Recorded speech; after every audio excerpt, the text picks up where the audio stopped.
할렐루야. 우리 좌우에 계신 분들에게 한 번 더 인사하실 때 당신의 하나님은 살아계신 하나님이십니다.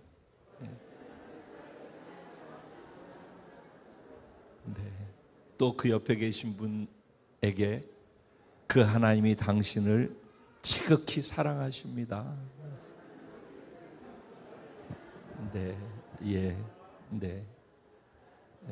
우리가 믿는 하나님, 우리가 예배하는 하나님, 여기 계신 하나님은 살아계신 하나님이시고 우리를 지극히 사랑하시는 좋으신 하나님이신 줄로 믿습니다. 오늘 그 하나님의 말씀을 듣도록 하겠습니다. 은혜 받으실 하나님 말씀은 골로새서 2장입니다. 골로새서 2장 1절부터 7절까지의 말씀입니다. 제가 한 절, 여러분 한 절 서로 교독하시고 7절 말씀은 한 마음 한 뜻 한 목소리로 함께 합독하도록 하겠습니다. 제가 1절 먼저 시작합니다. 내가 너희와 라오디게아에 있는 자들과 무릇 내 육신의 얼굴을 보지 못한 자들을 위하여 얼마나 힘쓰는지를 너희가 알기를 원하노니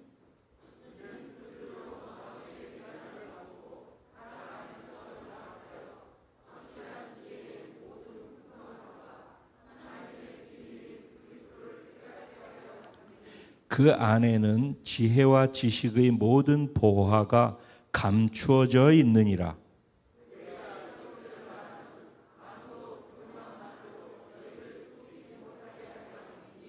이는 내가 육신으로는 떠나 있으나 심령으로는 너희와 함께 있어 너희가 질서 있게 행함과 그리스도를 믿는 너희 믿음이 굳건한 것을 기쁘게 봄이라.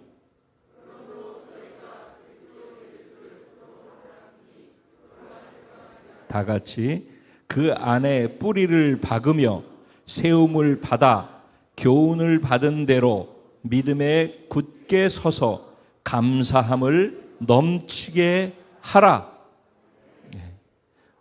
오늘 이 본문 말씀 가지고 넘치는 감사로 굳건한 자기 믿음이 증명되는 복된 자가 저와 여러분입니다. 아멘. 이런 제목으로 주시는 은혜를 나누려고 합니다. 오늘은 이스라엘 유대인들의 맥주절이기도 하고 맥주 감사 주일로 교회력으로 지키고 있는 날입니다. 가만히 생각해 보면은 왜 이때 이 절기가 우리에게 주어져서 감사 예배를 드리게끔 정해 놓았는가 하면은 1년이 12달이라 할 때 반년이 지나가고 다시 새롭게 반년이 시작되는 1년의 후반기가 시작되어지는 이 시점에서 하나님께서 우리에게 다시 확인시켜 주고자 하고 상기시켜 주고자 하는 그 주제가 감사라는 것에 우리가 관심과 초점을 가져야 한다라고 생각을 합니다. 그러니까는 절기이기 때문에 지키는 것이 아니라 하나님이 이 절기를 지키도록 허락해 주셨고 하나님께서 이 절기를 이스라엘 유대인들에게도 지키라고 명령하신 것에는 하나님이 마음과 의지와 뜻이 담겨 있다는 것입니다. 그러면은 하나님이 우리를 향해서 이거 하라라고 말씀하시는 그것이 우리를 복되게 하려고 하는 것 이외에는 없다라는 것이 믿어질 수 있게 되기를 정말 주님의 이름으로 축원드립니다. 하나님은 우리에게 아쉬운 것이 없으신 분이에요. 하나님은 하나님이셔요. 모든 것을 본인이 스스로 만들고 본인이 스스로 통치하고 본인이 모든 것을 그냥 다 하시는 분이셔요. 그런데 사랑하고 싶어서 그리고 사랑하는 그 대상으로부터 자신이 영광받고 싶어서 그래서 인간을 만드셨어요. 그래서 하나님이 인간 만드시고서는 인간에게 모든 복을 다 주셨어요. 하나님이 만들어 놓은 모든 피조물들 중에 최고의 피조물로서 하나님이 세우시고 모든 피조물을 통치하고 다스릴 수 있는 능력과 지혜와 축복을 다 주셨어요. 하나님은 인간에게 사랑하기 때문에 사랑하고 싶어서 또 사랑받고 싶어서 인간에게 자신의 모든 것을 다 쏟아 부어주셨어요.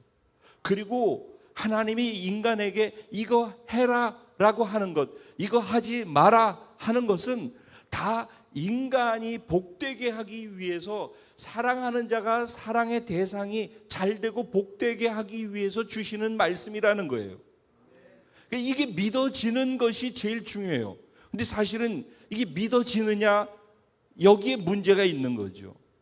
근데 그 말이 지금은 들으면은 아 그렇구나 라고 하는 부분에 있어서는 일반적 동의를 할 수 있지만은 성경에서 요구하는 내용, 성경을 알아가다 보면은, 그리고 지금까지 내가 배웠던 학문, 세상에서의 지혜, 살아가는 방식, 그것을 제가 이제 세계관이라는 표현을 썼는데, 거기에 입각해서 보면은 하나님이 이렇게 하라라고 하는 것이 나한테 유익된다라고 느껴지지 않아요. 손해난다라고 느껴지게 되는 일들이 보여진다고요.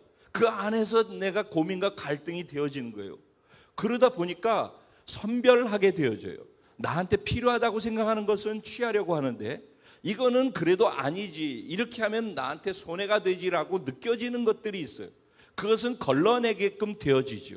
근데 중요한 것은 뭐냐면은 하나님이 말씀하신 모든 것은 전제한 것처럼 우리를 사랑하기 때문에 하시는 거예요.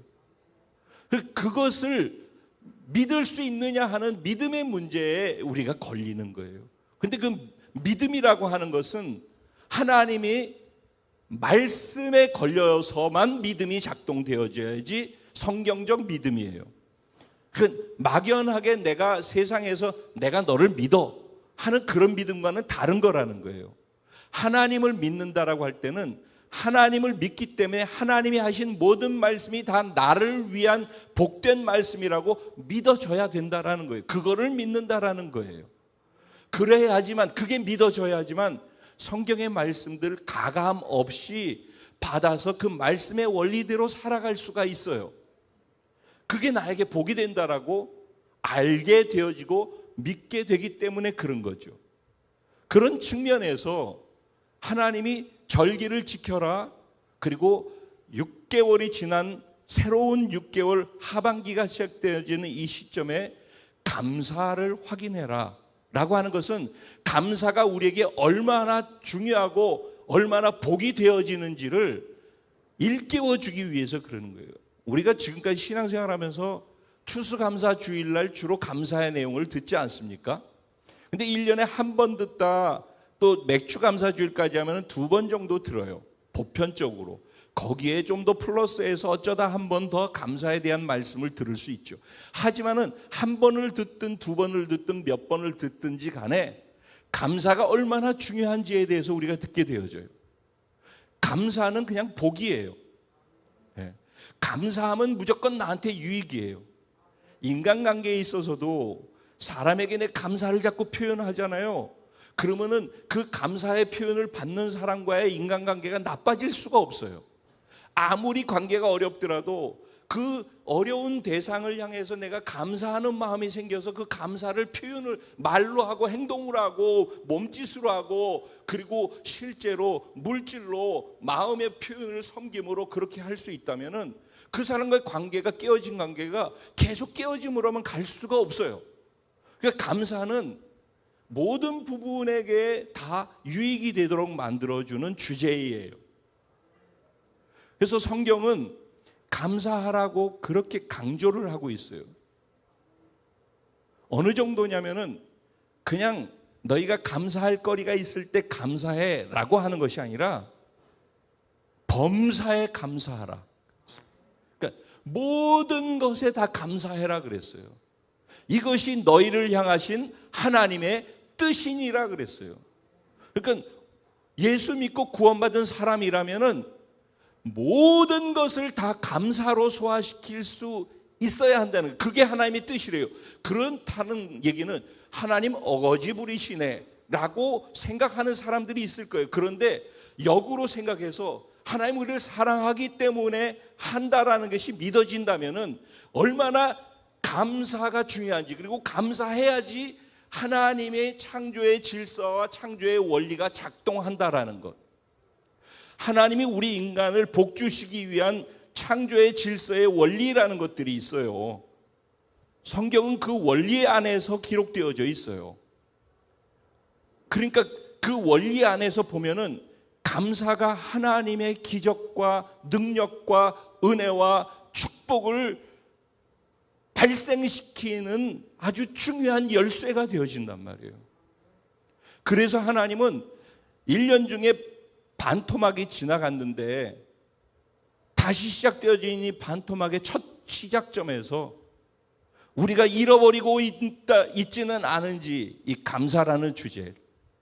왜냐하면 그걸 잃어버리고 아무리 열심히 산다 하더라도 하나님이 창조의 원리 질서 속에서 주시고자 하는 하나님이 주시는 복과는 멀어질 수밖에 없기 때문에 하나님께서 우리의 삶에 감사를 계속해서 범사에 할 수 있도록, 그래서 범사에 감사가 계속 유지되기 때문에 창조 원리 안에서 하나님이 주시고자 하는 축복과 기적과 능력이 계속해서 따라갈 수밖에 없는, 할렐루야, 그런 은혜가 하반기에라도 계속 채워질 수 있게 하기 위해서 다시 한번 감사라는 주제를 우리 앞에다가 주셨다라는 것이에요. 이것이 감사절을 7월 첫째 주에 하게 되어지는, 또 허락하신 하나님의 마음이고 섬세한 우리를 향한 사랑의 배려라고 저는 믿습니다. 이런 관점을 가지고 오늘 본문 말씀을 같이 묵상을 해보도록 하겠습니다. 그러니까 결론은 감사하는 것이 나에게 유익이고 복이다. 그럼 또 한 가지 결론은, 그런데 오늘 본문에 6절과 7절이 요절이라고 그랬어요. 제가 올려드린 거 다 묵상해 보시고 한 번 정도 읽어보셨다면 거기 그렇게 올라온 걸 보셨을 거예요. 6절에 어떻게 시작하죠? 그러므로 라고 시작해요. 그러므로라는 얘기는 앞에 부분을 물고 그러니까 라는 얘기죠, 항상. 그렇죠? 그러니까는 앞에 부분을 이해를 해야지 그러므로가 이해돼요. 그러면은 그러므로 앞에 부분은 일단 두고 뒤에 부분을 생각을 먼저 해보자. 그러므로 앞에 그런 일들이 있었으니까 그러므로 너희가 그리스도를 주로 받았으니 그 안에서 행하되 그랬어요. 여기에서 그리스도를 주로 받았으니 그 안에서 행하되라고 하는 행하되는 어떤 한순간의 행동을 하는 것을 의미하는 것이 아니에요. 여기서의 행하되라는 말의 의미는 살아가십시오라는 의미예요. 그러니까 일반적이고도 보편적인 일상적인 생활, 일상 삶을 그렇게 살아가십시오라는 의미에서 행하되예요. 그러면 일상적인 삶을 그렇게 살아가십시오. 그럼 어떻게 살아가라는 얘기예요? 그 안에서라고 얘기해요. 그 안이라고 하는 말이 무슨 말이에요? 그 앞에 또 나와 있어요. 뭐라고 그래요? 예수를 주로 받았으니. 이 말은 무슨 말이에요? 받았대요. 예수를 뭘로 받았대요? 주인으로. 그 당시는 그 노예가 있었던 시절이라고 말씀드렸죠, 예전에. 그 노예는 자기 의지가 없는 거잖아요. 그 물건이에요, 물건. 사고 파는 물건. 그런데 예수를 주로 받았다라는 말의 의미 안에는 사실 그런 의미가 있는 거예요. 그분이 나의 주인이고 내가 그분의 노예다라는 개념이 그 안에 있는 거예요. 그러니까 종속적 의미가 그 안에 담겨 있다라는 얘기예요. 그러니까 와, 어떻게 이럴 수 있어라고 생각하지만 사실은 성경을 알고 복음을 이해하면은 그 말의 의미보다 더 깊은 하나님이 우리를 향한 사랑의 의미, 자녀됨의 의미, 이런 것들을 이해할 수가 있게 되어지죠. 어쨌든 간에 우리가 예수를 믿고 구원받았다라는 말 안에는 중심축에 놓치지 말아야 될 아주 중요한 것이 뭐냐면은 예수를 주로 받았다라는 거예요. 구원받았어, 교회 다녀, 그리고 나 필요한 것을 채워, 이게 신앙생활이 아니라 구원받았어 라는 말, 예수를 믿음으로 받아들였어 라는 말 안에 중심에는 예수님이 나의 주인이시야, 예수님이 모든 것의 중심축이야 라는 것을 받아들였다는 말하고 똑같아요. 그러니까 주대심에 대한 그것을 이제 영어로는 로드십이라고 그래요. 로드십. 그래서 영어 성경 공부를 할 때 되면 제일 먼저 구원받은 사람에게 먼저 가르치는 것이 뭐냐면은 로드십을 가르쳐요. 네가 구원받아서 하나님의 자녀가 됐다는 말 안에 중요하게 놓치지 말아야 될 것은 하나님의 주인됨에 대한 것을 기억하고 그 안에서 신앙생활하는 법을 배우게, 그래야지 멀리 안 가요. 그래야지 정확하게 기준 안에서 갈 수가 있어요. 왜? 주인의 말씀이 내 삶의 기준이다라는 것이 서기 때문에 그런 거예요. 그러면은 자, 이제 거꾸로 가는 거예요. 지금 예수를 주로 받았대요. 그러면 받았다는 말은 누가 줬다는 얘기네요. 그렇죠? 누군가 예수를 준 사람이 있는 거예요. 그럼 누가 줬을까요? 여긴 골로새 교회예요. 골로새 교회에는 에바브라라고 하는 사람이 세웠어요. 에바브라라는 사람은 사도 바울이 3차 선교 여행을 다니다가 에베소에 있을 때 사도 바울의 복음의 말씀을 듣고 그 안에서 은혜를 받고 구원을 받아서 하나님의 자녀가 되어서 자기의 삶을 하나님께 드리겠다라고 결단한 사람이에요. 그런데 그 사람이 원래 골로새 사람이에요. 그래서 에베소에 가서 3차 선교 여행 때 복음을 듣고 구원받은 에바브라가 골로새 자기 고향으로 돌아가서 골로새에 가서 자기가 듣고 구원받게 만들었던 그 복음을 전한 거예요. 그랬더니 골로새 사람들이 그 복음을 듣고서 구원받아서 생겨난 게 골로새 교회예요. 그러니까 골로새 교회는 누가 세운 거예요? 에바브라가 세웠어요. 에바브라가 전한 복음을 듣고 사람들이 예수를 주인으로 받아들였다는 말이에요. 그렇죠? 그러면은 에바브라가 그들에게 주어서 그들이 받아들였어요. 에바브라는 누가 주었다고요? 사도 바울이 에바브라에게 주었단 말이에요. 주는 사람이 있어야지 받는 것이 가능하겠죠.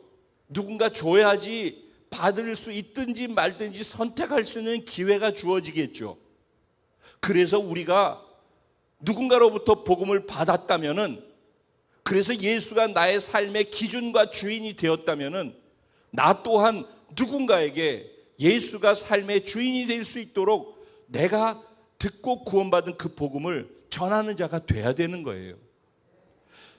전하는 자가 없는데 어찌 들으리요? 듣지 못하는데 어찌 믿으리요? 믿지 못하는데 어떻게 구원받으리요?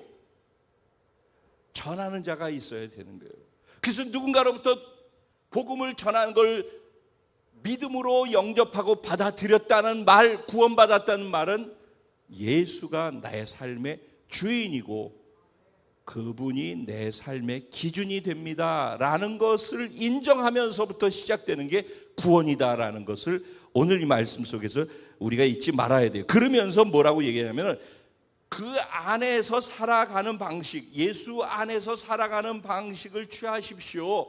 그래서 일상적으로 그렇게 예수 그리스도 안에서 그 기준을 통해서 살아가는 방식을 취하십시오 라고 얘기를 하면서 뭐라고 얘기를 하냐면은 그 안에, 예수 안에, 예수의 말씀 안에 뿌리를 박으며 그랬어요. 그러니까 예수를 주로 받아들였다고 그랬잖아요. 거기에 뿌리를 박았다는 거예요. 여기서 뿌리를 박았다는 완료형으로 나와 있어요. 그 말은 무슨 말이냐면은 이거는 완성된 거예요. 우리가 예수를 믿기로 결단했잖아요. 선택했죠. 그러면은 그거는 끝난 거예요. 그러니까 우리 뿌리는 식물을 생각해 보면 알아요. 식물. 우리 뿌리는 이미 심겨진 거예요. 아멘. 예, 우리의 구원은 이미 예수 그리스도 안에 뿌리가 박혀 있는 거예요. 그러니까 뿌리를 받고 그 다음에 뭐 하래요? 세움을 받으래요. 이건 무슨 얘기냐면은 기초가 딱 놓여져 있어요. 그리고 난 다음에 기초 위에 이제 건물이 세워져 올라가야 되잖아요. 1층, 2층, 3층으로 올라가야 되잖아요. 올라가는 과정이 내가 들은 하나님의 말씀, 그리스도의 말씀을 듣고 깨달아서 알고 그렇게 아는 것을 살아서 믿음으로 순종으로 살아내는 그 과정 속에서 내가 세움을 받고 자라가는 과정을 얘기하는 거예요. 그러니까 구원은 뿌리가 심겨지는 완료지만은 구원받은 자의 존재는 완성형인 거 아시죠? 성경에서 얘기하는 구원받았다라고 하는 그 존재는 완전히 존귀하죠. 완전히 보배롭죠. 완전히 거룩하죠. 완전히 의롭죠. 우리는 어떤 것과도 비교할 수 있는 최고의 보배로운 존재들이 저와 여러분이에요. 우리는 구원받는 순간에 우리는 완벽한 존재가 된 거예요. 네. 그런데 그런 완벽한 존재로 뿌리를 내렸지만은 완벽한 존재답게 살아가는 과정이 건축물이 올라가는 것처럼 믿음이 자라가는 과정 속에 믿음만큼씩 자라 올라간단 말이에요. 이해되시죠? 그러니까 믿음이 자라서 성숙되어서 올라가기 위해서 필요 충분 조건이 있는데 그게 무엇인가 하면은 내 믿음이 고리가 걸려야 되잖아요. 어디에 걸려야 돼요? 하나님의 말씀에 고리가 걸려야 되잖아요. 그러니까 하나님의 말씀을 알아야지 믿든지 말든지 하지.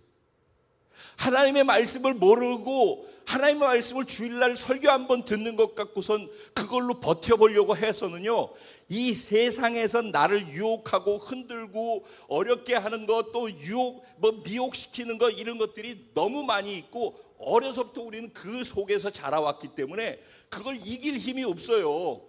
그래서 주일날 설교 한번 듣는 것 갖고서 세상과 싸워서 맞짱 떠서 이길 힘이 없다고요. 그래서 말씀을 더 깊이 알아야 되고, 그래서 기도의 자리에 나와서 기도로 쌓아야 되는 거예요. 그래야지 말씀대로 살아감을 통해서 결국은 말씀이 이기는 거거든요. 결국은 말씀대로 하는 것이 순종함을 통해서 하나님이 우리에게 사랑하기 때문에 주시고자 하는 복이 말씀의 순종함을 통해서 우리에게 주어지거든요. 그러니까 아무리 우리가 교회를 나오고 하더라도 말씀에 순종하지 아니하고 말씀을 모르는 가운데, 그러니까 믿음이 자라나지 못하는 가운데 계속 있으면 어린아이는 엄마의 젖이나 우유나 그 유아식밖에 먹을 수가 없잖아요. 자라야지 고기도 씹고 다 성숙되어져야지 어른이 돼서 먹을 수 있는 것들이 생겨나는 것처럼 신앙도 자라야지만 되는 거예요. 믿음이 자라야 돼. 그러려면 믿음이 자라기 위해서는 반드시 하나님의 말씀을 알아야 되는 거예요. 내가 아는 하나님의 말씀에 대한 이론이 정립되고 정리돼야 되고, 그 알고 있는 정립된 이론이 내 삶에서 성령으로 말미암아 경험되어질 때 비로소 이 말씀이 이 말씀이고 왜 이 말씀을 이렇게 어려운데도 하라고 했었는지를 경험하게 되면서 이게 지식으로 있던 것이 지혜로 바뀌어지게 되는 거예요. 그러니까 그 안에는 성령이 도와주심이 반드시 있어야 돼요.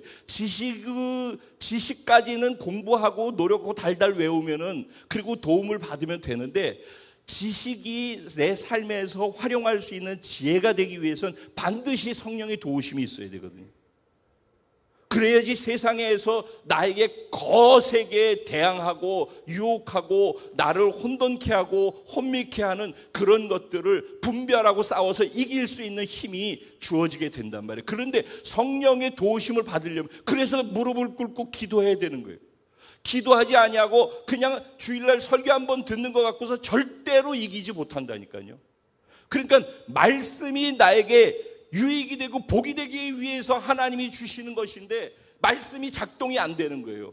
왜? 말씀을 몰라서 첫 번째 안 되고, 그 말씀을 아는데 말씀을 살아낼 힘이 없어서, 성령의 도우심이 없기 때문에 그래서 안 되는 거란 말이죠. 그러면 이런 것들이 걸릴 때 그걸 뭐라고 그래요? 믿음이라고 하는 거예요. 그러니까 말씀을 알아야 되고 기도함을 통해서 성령으로 말미암아 그 말씀이 경험되어지는 것들이 하나하나 쌓이면은, 하나 경험하면은 어떻게 돼요? 다음번에 분명히 안 될 거라고 생각했는데 이렇게 하고 하나님 말씀대로 순종하고 기도하면서 갔더니 안 되는 문제가 해결됐어. 이런 일들이 있었잖아요. 그렇죠? 그러면 그것이 나에게 믿음이 된단 말이에요. 그래서 믿음은 이렇게 자라나는 거예요. 그러니까는 내가 이거는 껄끄러워서 이 부분은 건드리고 싶지 않아. 이거는 매번 피해 도망가는 영역이 있어요.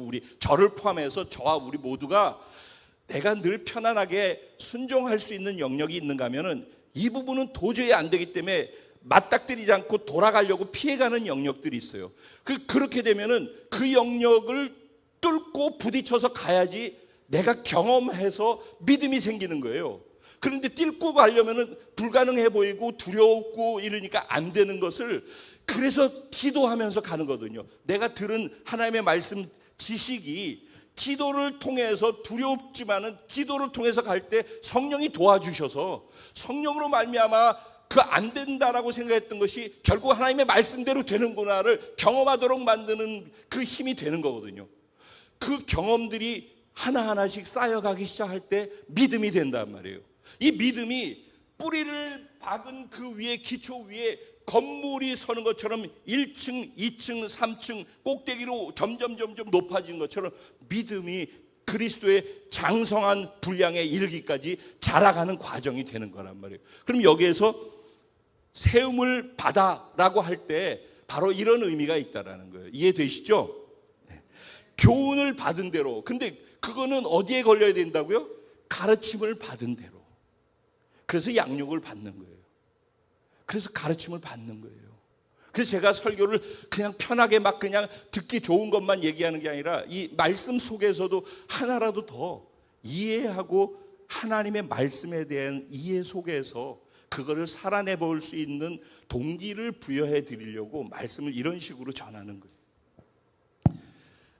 그 다음에 이 모든 것들이 결국 어디에 걸려야 된다고요? 믿음에 굳게 서야 된다는 거예요. 아까 감사에 대한 얘기 했잖아요. 그렇죠?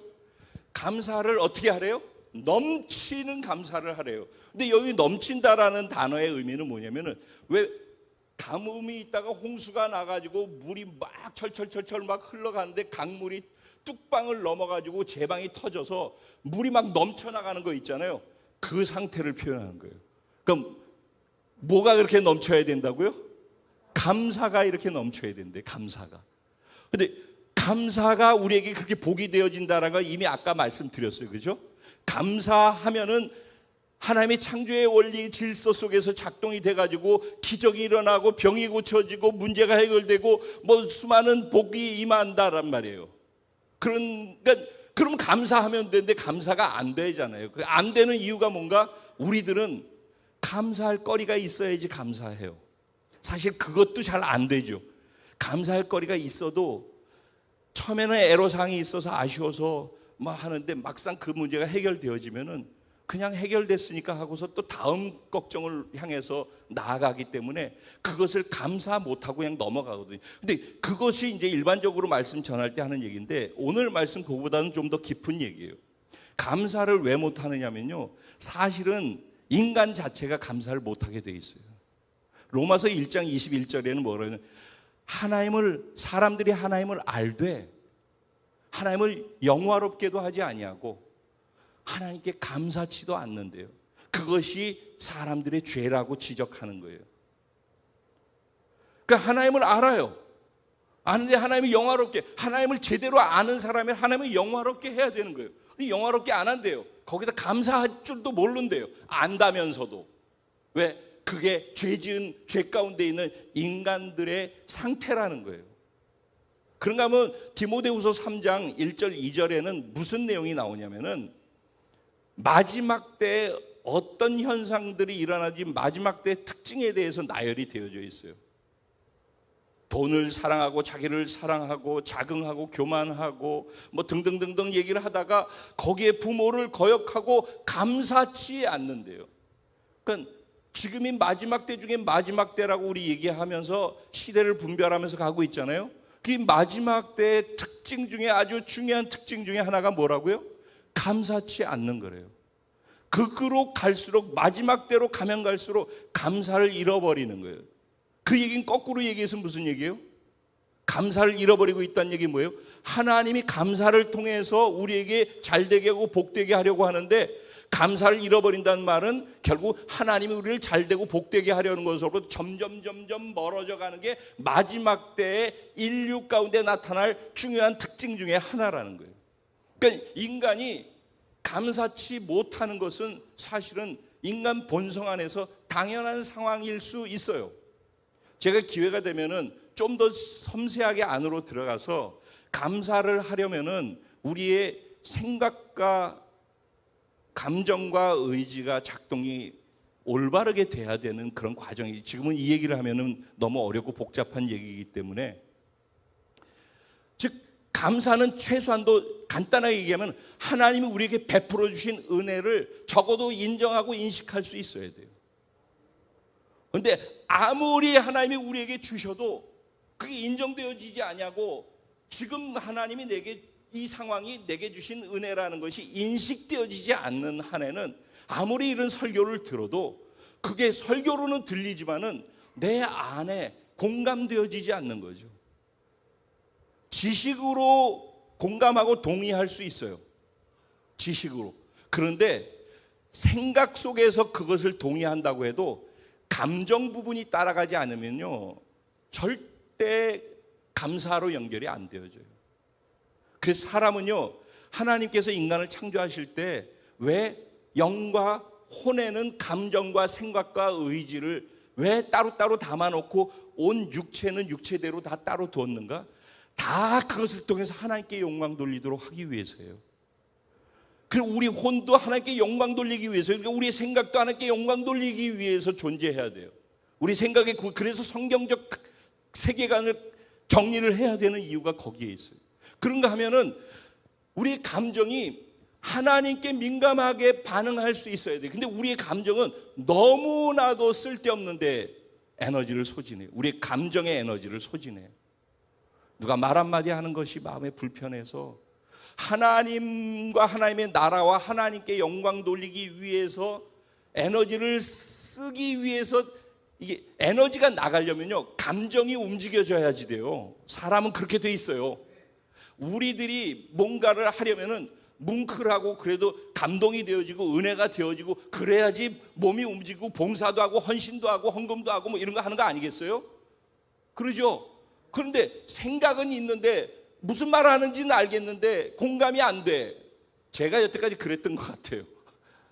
잘 생각해 보니까 내 마음을 다 나누는데도 이게 공감이 안 되어지는 거죠. 왜? 생각으로는 무슨 말인지 알겠는데 마음을 열고 감정이 같이 공감이 안 되는 거예요. 그러니까 감정이 움직여지지 않으면요, 행동이 유발되지 않아요. 즉 의지를 통해서 행동이 유발되지 않아요. 이게 사람의 구조예요, 이게. 그러니까 사람을 하기 위해서는 그래서 감동이 필요하죠. 그러니까 감사도 감정 부분에 있어서 지식적으로 이러니까 감사하는 게 맞아라는 것이 우리에게 있어도, 지식적으로 정리가 돼 있어도 그건 이론이잖아요. 근데 그게 내 마음속에 감정적으로도 공감이 돼가지고, 아 그래 정말 하나님이 이렇게 하셨으니까 그게 정말 그렇지라고 감정까지 가야지 의지적으로 표현이 되어진단 말이에요. 이스라엘 백성들 생각해 보세요. 이스라엘 백성들이 430년 노예였어요. 그리고 430년 할아버지도 노예, 아버지도 노예고 자식도 노예고 그 손자도 노예고 다 대를 이어서 노예라는 말이죠. 그러니까 노예라는 단어는 어렵다라는 얘기 아니겠어요? 근데 자식을 내가 낳았더니만은 자식이 천재가 나왔어요. 얼마나 눈부시게 아름답고 멋있고 그리고 똑똑하고 청명하고 천재가 나왔어요, 내 자식이. 그런데 아무리 그러면 뭐예요? 노예인데. 그게 노예의 한계인 거예요. 그러니까 노예는 비전도 없고 꿈도 없고 아무것도 없는 거예요. 그래서 그것을 430년을 대를 이어서 살다 보니까 너무 고통스러우니까 그들이 하나님께 간절하게 구했어요. 여기서 빼내주세요. 도와주세요, 하나님. 예전에 잃어버렸던 하나님을 되찾기 위해서 그들이 기도했죠, 하나님께. 근데 하나님이 어떻게 하셨어요? 모세를 통해서 그들을 구원해 주셨잖아요. 그래서 출애굽시켰다, 즉 노예로부터 해방시켜줬다는 얘기죠. 그랬더니 그 감사가 며칠 갔어요? 하루 이틀, 3일을 못 갔습니다. 이해가 돼요, 이게? 그게 저고, 그게 저와 여러분, 그게 인간의 모습이라는 거예요. 그럼 이런 상황 속에서 감사해야지 되는데 왜 감사를 못 하는가? 또 한 가지는 환경에서 감사할 조건이 주어져야지 감사한다고 생각하는 거예요. 근데 성경에서요, 제가 어느 자료를 보니까 감사라는 단어가 성경에 196번 나왔대요. 196번. 그 중에서 구약에 132번이 나왔대요. 신약에서 64번이 나왔대요. 그런데 구약에서 132번 중에서 77번이 다 시편에 있대요. 신약에서는 48편이 48개가 다 바울이 쓴 편지, 바울 서신 안에 다 있대요. 그러니까 결국은 무슨 얘기냐? 구약에서 가장 감사를 많이 한 사람 누구예요? 다윗인 거고, 신약에서 가장 감사를 많이 한 사람 누구라는 거예요? 바울이라는 얘기인 거예요. 그러면 다윗과 바울 우리가 잘 알잖아요. 다윗은 태어나서부터 8명 집이 있는 데에서 거기에서 별로 뜨겁게 사랑받지 못하고 늘 변두리로 돌면서 살았고, 그리고 사무엘이 왕으로서 그 집에 하나님이 왕으로 세울 사람이 있다고 그래서 그 집에 찾아갔더니만은 7명을 나레비로 다 세우는데 한 명만 얘는 아닐 거야 라고 그래서 아버지조차 형제들조차 아예 기억도 하지 않고 있었던 사람이 누구예요? 다윗이잖아요. 다윗은 그때 왕으로 기름 부음 받기 위해서 후보로 쭉 나열되어 있는 7명이 거기 들지도 못했어요. 밖에 나가지고서 양치기 하고 그러고 있었어요. 그러니 다윗은 늘 집안에서도 왕따고 소외당하는 사람이었어요. 그리고 나중에는 또 골리앗 무너뜨리고 난 다음에 그 잘하고 인정받아야 될 그 상황 속에서 시기받아가지고선 얼마나 오랜 세월을 동굴에 숨어가지고, 예전에 이스라엘 가보신 분 그 아둘람 굴 들어가 보셨죠? 거기 기어가는 게 얼마나 어려운지 아시죠? 그 굴에서 살았어요. 사울 왕을 피해서. 근데 감사할 게 사실 얼마나 있겠어요? 그런 구조 속에서. 그리고 자식한테 배신당해가지고 압살롬 장남으로부터 배신당해가지고 그냥 버선발로 도망가야만 했어요. 이 다윗의 생애는요, 사실은 좋은 것만, 위대한 것만 우리에게 보여지니까 그렇지 그의 삶을 보면은요 파란만장해요. 그런데 가장 구약에서 감사가 많은 사람이 누구라고요? 다윗이래요. 신약으로 와가지고 바울은 어떠했죠? 바울은 예수 믿기 전에 잘 나가는 사람이었어요. 여러분, 우리는 예수 믿으면 무조건 잘 된다고 생각하죠. 예수 믿어서 가장 잘못됐다라고 우리가 생각할 수밖에 없는 사람 중에 한 사람이 바울이에요. 바울은 예수를 믿는 순간부터 사람들한테 왕따 당하기 시작했어요. 그리고 동족들한테 매를 맞고 그 박해를 받았고, 또 이방 사람들한테 복음을 전하다가 또 매를 맞고 박해를 받았어요. 얼마나 매를 많이 맞았는지 나중에는 매를 맞는 걸 넘어서서 돌로 쳐가지고 돌로 맞아가지고 사람들이 얘 죽었나 보다 그래가지고 시체인 줄 알고 성 바깥에다 집어 던져가지고 죽은 시체라고 생각해. 성 안에다가 시체는 안 두거든요. 부정해서 성 바깥으로 던져버렸어요. 그리고 배 타고 또 그런 가운데서도 그렇게 예수 믿고 그렇게 고통을 주는 예수인데도 그 예수의 복음을 전해야 되겠다고 해서 1차 선교여행, 2차, 3차 선교여행 다니면서 배를 타고 가다가 배가 또 파선하죠. 그런데도 그는 1차 선교여행 끝나고 2차 선교여행을 가고 또 3차 선교여행 가고 나는 로마까지 가야 하리라. 그리고서 그에게 주어진 건 뭐예요? 가이사랴 감옥에서 2년이 있었죠. 로마의 감옥에서 2년이 있었어요. 오늘 우리가 지금 보고 있는 골로새서는요, 에베소서, 빌립보서, 골로새서, 빌레몬서 이 네 개는요 옥중서신이라고 해요. 즉 사도 바울이 감옥에서 쓴 편지라는 얘기예요. 자기는 예수를 전하다가 이렇게 고통당하고 이렇게 피해를 보는 거죠. 우리 인간적으로 보는 것. 그러다가 결국은 나중에 순교당했잖아요. 그게 바울의 예수 믿은 이후의 생애예요. 근데 그게 복이라고 우리가 이해할 수 있겠어요? 근데 그 바울이 감옥에 갇혀 있으면서 골로새 교인들을 향하여서 지금 뭐라고 얘기해요? 굳센 믿음을 가지고서 감사를 넘치게 하라 그러는 거예요. 누구에게? 예수 전하다가 억울하게 감옥에 갇혀서 인생에서 4년이라고 하는, 로마에서만 2년이라고 하는 감옥 생활을 하고 있는데 에바브라가 자기가 전도해가지고 골로새 교회를 세웠어요. 그 옆에 있는 한 18km 떨어져 있는 라우디게아에도 복음을 전해서 거기서도 교회가 섰어요. 그리고 그 옆에도 또 한 18km 떨어져 있는 히에라볼리라고 하는 그 지역에도 또 복음을 전했어요. 그래서 그 바로 한 버스로 한 30분 정도밖에 안 되는 그 지역에 3군데나 교회를 세운 거예요. 그런데 처음에는 그렇게 잘 가던 사람들이 이쪽에서 또 다른 사람들이 와가지고선 뭐 이거 어쩌니 그래가지고 율법주의를 얘기를 하고 뭐 천사를 숭배하라고 그러고 뭐 여러 가지 뭐 금욕주의를 하라고 그러고 지금 이런 얘기 복잡하니까 어쨌든 그런 것들 하니까 성도들이 헷갈려가지고 이게 도대체 뭐가 맞는 거야? 이런 혼돈에 빠지게 된 거예요.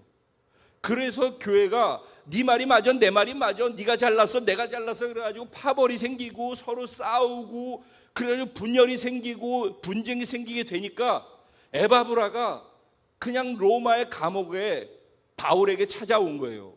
그래서 사실은 이만저만에 당신이 나한테 예수를 전해서 내가 가가지고 전도해가지고 교회들을 이렇게 세웠는데 교회 안에 이런 일들이 있어가지고 너무 힘듭니다. 그랬더니 사도 바울이 그 얘기를 감옥 안에서 듣고 그들을 향해서 편지를 쓴 내용이 오늘 우리가 읽고 있는 본문의 내용이란 말이에요.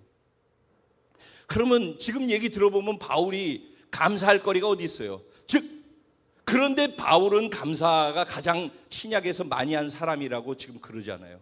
그럼 다윗도 그렇고 바울도 그렇고 우리가 이해하고 있는 것처럼 하나님이 이렇게 해주시면은 응답해 주시면은 그리고 기적을 베풀어 주시면 병을 고쳐주시면 그러면 난 감사할게 라고 생각하는 수준으로서의 감사가 되어지지 않는다라는 거예요.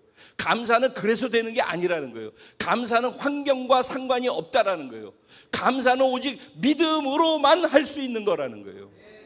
그래서 믿음과 감사는 정비례하는 거예요.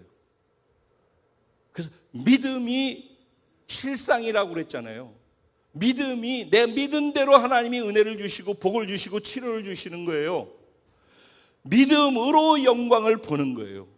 너희가 믿으면 하나님의 영광을 보리라 그랬어요. 보여주면 믿겠습니다. 그런 그들을 향하여서 그렇게 예수님이 얘기했어요. 요한복음 6장에서 오병이어의 기적을 행하실 때 예수님께서 기적이 막 일어나서 하나님께 감사하지 않았어요.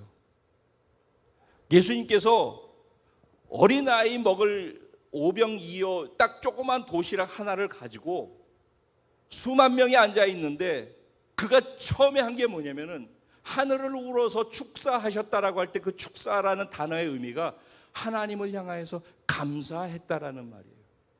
그가 오병이어의 기적을 일으키기 직전에 먼저 했던 것은 하나님을 인정하고 감사한 것이 먼저예요.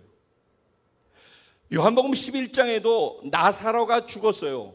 그래서 사람들이 설왕설래하고 그래서 뭐 그럴 때 예수님이 말씀하신 것이 하나님께 하늘을 우러러서 먼저 감사했어요. 그리고서 나사로야 나오라 했더니 그때 나사로가 살아났어요. 그러니까는 성경에서 예수님을 통해서 나타난 기적들을 보면은 다 핵심이 뭐예요? 기적이 먼저가 아니라 감사가 먼저인 거예요. 감사하면은 기적이 따르는 것이에요. 감사하면은 영광이 따르는 거예요. 왜? 감사하는 곧 믿음이니까. 그러니까 지금 우리의 관심은 감사를 무조건 해야 되는 거예요. 감사하는 게 여러분한테 유익이라니까. 감사가 저에게 우리 공동체의 유익이에요. 그러니까 감사해야 돼요. 그런데 감사가 우리 스스로 못하는 것이 또 감사라는 것도 알았잖아요. 그렇죠? 그 감사하는 것은 환경과 상관없다. 믿음으로만 해야 된다. 그러면 어떻게 해야 되겠는가? 그게 1절부터 시작해서 5절까지 안에 사도 바울이 골로새 교인들을 향하여서 내가 너희를, 그리고 너희들이라는 것은 골로새 교인들이죠. 그리고 라오디게아에 있는 사람들과 그 다음에 육신으로는 나를 보지 못한 사람, 그러니까 히에라볼리 쪽에 있는 사람들을 포함하겠죠. 그 사람들을 위해서 내가 얼마나 힘을 쓰고 있는지, 힘쓴다라는 것은 전투적으로 투쟁한다라는 단어의 의미가 있어요. 그러니까 그가 아직 보지도 못한 사람이잖아요. 자기하고 사실 인간적으로 생각하면 상관도 없는 사람이잖아요. 그런데 예수를 믿고 구원받았다라는 그 이유로 구원받은 하나님의 자녀라는 동질성 속에서 그들이 잘 되기를 바라는 거예요. 그들이 하나님 안에서 복된 자로 살기를 바라는 거예요. 그게 바울이 복음을 받은 자로서의 열정과 그 하나님이 주시는 은혜에 대한 반응이었단 말이에요. 그래서 이 사람들이 어떻게 하면은 하나님 안에서 바르게 잘 되게끔 해줄 수 있을까? 근데 그거를 어느 정도로 했냐면 힘썼다, 노력했다, 애썼다, 수고했다. 근데 전투적으로 그것을 했다라는 거예요. 그런데 그렇게 전투적으로 애쓰고 힘쓰고 노력하고 수고한 이유가 무엇인가가 나오는 게 2절인 거예요. 이는 그렇게 한 이유가 무엇인가? 그들로 마음의 위안을 받고, 여기서 위안을 받는다는 것은 위로받고 격려받고 이런 게 아니에요. 여기서는 옳고 그름이 무엇인지를 정확하게 분별할 수 있도록 해줌을 통해서, 그래서 내가 지금 선택하고 가는 이 길이 틀리지 않고 맞다라는 담대함과 자신감 속에서 계속 그 길을 갈 수 있는 용기라는 단어의 의미가 더 강해요. 그래서 그들로 내가 이렇게 편지를 써서 너희한테 주는 이것을 통하여서 너희가 이것을 보고 그렇게 오히려 그들을 흔들리지 않고 대적할 수 있는 용기를 얻게 되길 원한다. 두 번째로, 너희들이 이게 맞니 저게 맞니 그래가지고 분열되고 뭐 싸우고 서로 잘났다고 그러고 네 편 내 편 따지고 그렇게 교회가 쪼개지고 있는, 근데 이 말을 이해하고 난 다음에 사랑 안에서 연합되어지는 일들이 일어나길 바란다. 근데 그렇게 하기 위해서 필요한 게 무엇인가에 대해서 이제 얘기를 하고 있는 게 확실한 이해의 모든 풍성함. 그러니까 우리가 복음에 대해서, 하나님의 말씀에 대해서 두리뭉실하게, 왜냐면 우리가 사실은 세상에서 살아가느라고 교회는 그냥 일주일에 한 번 할애하는 시간으로 이해를 하잖아요. 근데 그게 아니라 할애하는 시간이 아니라 이 삶의 원리를 세상에 있는 6일과 나머지 시간들로 채워야 되는 거거든요. 그런데 그렇게 하려면은 확실하게 이거를 알고 흔들리지 않는 이해가 있어야 되는 거예요. 그리고 하나님의 말씀 똑바로 모르고 정확한 이해 없이, 그것도 지금 그러잖아요. 이해의 풍성함이라고 그러잖아요. 그게 있어야지 내가 어떤 것으로부터 오는 도전에도 흔들리지 않고 그 자리에 설 수 있단 말이에요. 근데 그것을 주기 위해서래요. 또 하나는 뭐래요? 하나님 비밀인 그리스도를 깨닫게 하려 함이라 그랬어요. 여기에서 비밀에 대한, 비밀이라는 단어가 나오잖아요. 여러분, 비밀은 뭐예요? 아는 거예요. 누구나 다 알면은 비밀이에요. 내가 비밀인데 얘기해 줄게 그래가지고 다 알아. 그럼 그걸 비밀이라고 해요? 안 하죠. 비밀이라는 것은 모르는 거예요. 모르는 거. 감춰져 있는 거란 말이에요. 그리스도가 그렇대요. 그리스도는 구약 내내 감춰져 있었어요. 그다음에 예수 그리스도를 이 땅에 보내주셔서, 그리고 예수 그리스도가 이 땅에 오셔서 자신이 누구인지를 말씀해 주시고 계시해 주심을 통해서 드러나기 시작한 거거든요. 그걸 계시라고 하죠. 근데 그 계시되어진 그리스도 안에 감추인 보화가 있다라는 거예요. 지혜와 지식이, 모든 보화가 그리스도 예수 안에 있대요. 그러니까 그게 뭐냐? 복음이라는 거예요. 그러니까 복음을 그냥 예수 믿고 구원받으세요, 이게 복음이 아니라고 단순하게, 정말 그리스도 안에라고 하는, 이 앵크리스도라고 하는 것은 바울 신학의 핵심이라는 거예요. 이게 왜 신학하는 사람, 박사학위 받고 이런 사람들이 그리스도 안에라는 이 단어 있잖아요. 이 엔크리스토라는 이것 갖고서 학위를 받고 그래요. 이게 어마어마하게 심오한 거거든요. 그리스도 안에서, 신앙생활은 그리스도 안에서 하는 거예요. 그러니까 그리스도 안에서 한다라고 하는, 그리스도 안에 뭐가 있는지를 모르는데 어떻게 그리스도 안에서 그걸 할 수 있어요? 그러니까 그거를 정확하게 이해해서 그 이해가 풍성해질 수 있도록 그리스도를 통해서 하나님의 말씀이 꿰뚫어서 보여져야 된다고요.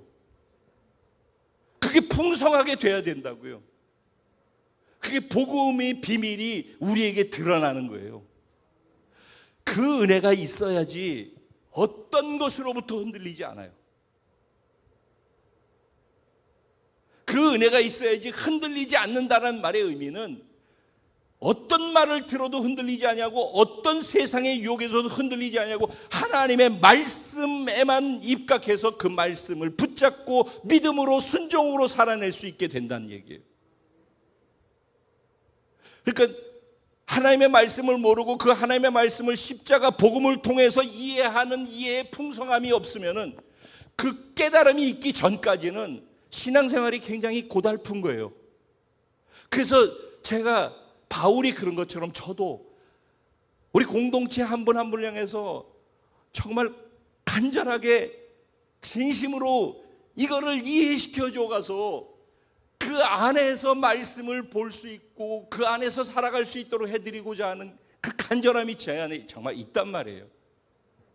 그 모르시는 분들은 왜 저 목사는 맨날 똑같은 얘기하지 이렇게 이해할 수 있을지 모르지만은 정말 깊은 거예요. 비밀이라고, 비밀. 그 비밀을 어떻게 해서든지 이해시켜서 성경에 나와 있는 모든 말씀들이 왜 십자가를 통해서 다 그리스도로 보여지는지를 이해해야지 그리스도 안에서 엔크리스도의 삶을 살아갈 수 있어요.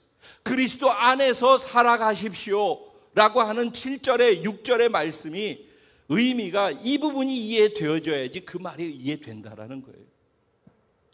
결국 믿음으로만 감사가 되어져요. 근데 믿음은 지금 말씀드린 하나님의 말씀을 알고 십자가 복음을 통해서 그 말씀을 이해할 수 있는 폭이 생겨야지 흔들리지 않는 믿음, 하나님이 어떤 분이신지 그분의 성품에 대한 신뢰, 눈에 보이는 것, 이해되지 아니하는 수많은 일들이 내 눈앞에 펼쳐지는데 그 수많은 펼쳐지는 그 일들, 이해될 수 없는 그 일들 속에서 감사할 수 있는 것은 하나님이 말씀하신 대로 결국은 된다라는 하나님의 성품과 말씀에 대한 신뢰가 있기 때문에 눈에 보이지 아니하고 손에 잡히지 않고 귀에 들리지 않을지라도 하나님이 말씀하셨기 때문에, 말씀하신 그분이 신실하신 분이시기 때문에, 그분은 말씀하신 것을 반드시 이루시는 정확하신 분이시기 때문에, 그것을 행하실 수 있는 권능이 있으신 분이시기 때문에, 그분은 우리를 뜨겁게 사랑하시는 분이시기 때문에, 이게 정확하게 믿어지는 사람은 눈에 보이는 환경 때문에 이랬다 저랬다 하지 아니하고 말씀을 붙잡고 믿음으로 살아갈 수 있게 되어지고 믿음으로 감사하면서 시간들을 채워나갈 수 있게 돼요. 하나님은 그 믿음 안에서 되어지는 넘치는 감사를 보면서 그 약속된 하나님의 말씀을 통해서 우리에게 흘러오는 하나님의 놀라운 기적과 은혜와 축복들을 경험하면서 이 땅을 능히 이기는 자로 살아갈 수 있도록 허락해 주시는 것입니다. 오늘 이 말씀은 감사를 주제로 한 말씀이지만 정말 중요한 얘기를 같이 나누었어요. 성경 전체, 신앙의 전체를 이해할 수 있는 말씀으로 나누었어요. 오늘 말씀을 잘 묵상하시고 하나님이 유일한 기준입니다. 그 말씀대로 살아야지 내가 복입니다.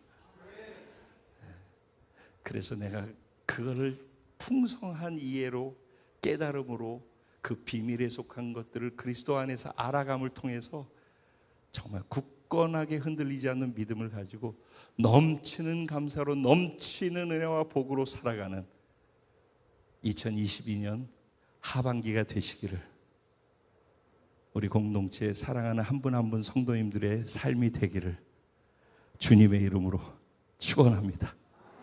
오늘 말씀 생각하시면서 같이 기도하실 때 내가 어느 부분들을 보완해야 되겠구나, 내가 어느 부분들을 더 세워나가야 되겠구나, 이런 것들을 생각하면서 같이 기도하며 가겠습니다. 주님의 이름을 한번 부르고 주님께 기도하며 갑니다. 기도드리겠습니다. 주여